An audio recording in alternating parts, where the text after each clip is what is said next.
네, 저는 계몽되었다. 어제 윤석열 탄핵 심판 최후의 변론에서 윤석열 측 김계리 변호사가 이렇게 말을 했습니다.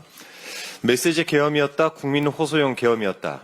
이 내란 속의 윤석열의 궤변을 대변하다 결국 자신의 정신과 이성마저 윤석열과 동규화시켜버린 아주 충격적인 장면이었습니다. 내란 속의 윤석열의 주장을 잘 분석해보면 계엄을 무슨 도구나 수단 정도로 생각하고 있는 것은 아닌가 싶습니다. 하지만 그 어떤 이유로도 계엄은 정당화될 수 없습니다. 민주당 때문에, 북한 때문에, 부정선거 때문에 이런 말도 안 되는 이유를 들어서 계엄을 선택한 그 자체로 죄가 된다는 것을 이제는 좀 깨우쳤길 바랍니다. 자칭 보수란 자들이 계엄을 이해하는 시각도 윤석열과 크게 다르지 않습니다.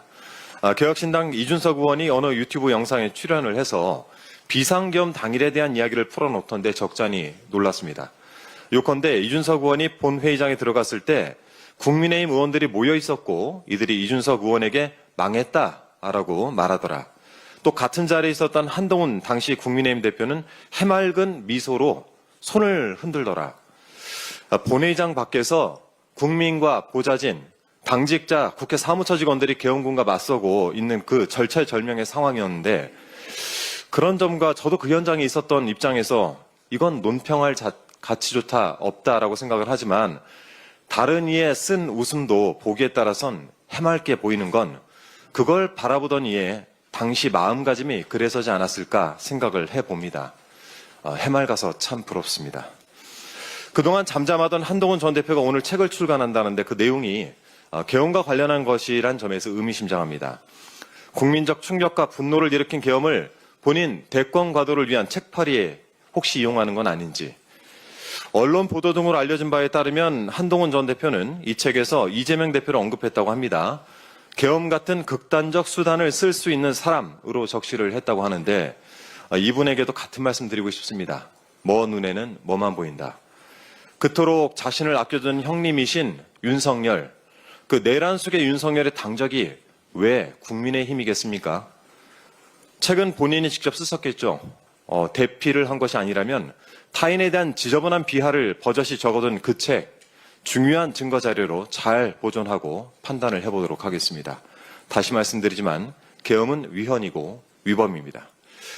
이준석 의원 영상 이야기를 언급한 김에 간단하게 하나만 더 짚어보겠습니다. 이 영상에서 명태균 씨 이야기가 나오는데 이준석 의원은 명 씨와 관련된 PK 의원들에 대한 언급을 하는 과정에서 이렇게 말합니다. 공표 여론조사에 있어가지고 문제가 나올 가능성은 없어요.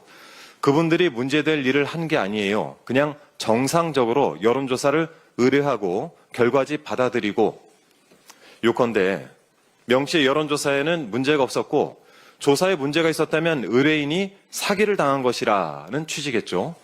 그렇다면 의문이 생깁니다. 이준석 의원이 명태균 씨의 여론조사에 문제가 없었다라고 단언하는 그 근거는 뭡니까?